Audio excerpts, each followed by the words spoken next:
Hallo ihr Lieben, dieses Mal gibt's köstliche Pfannkuchen, aber nicht klassisch mit Mehl, sondern mit Quark und Speisestärke.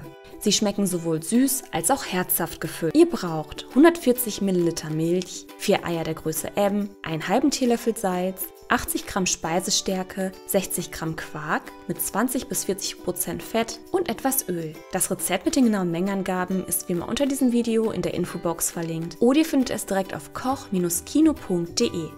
Die Zubereitung der Pfannkuchen ist wirklich super einfach. Als erstes wird die Milch klümpchenfrei mit der Speisestärke verrührt.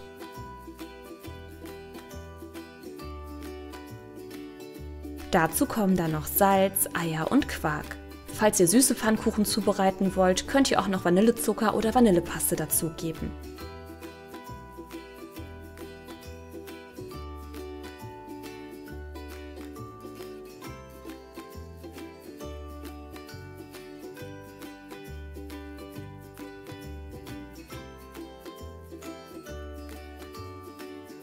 Sobald alles gut verrührt ist, können die Pfannkuchen auch schon gebacken werden.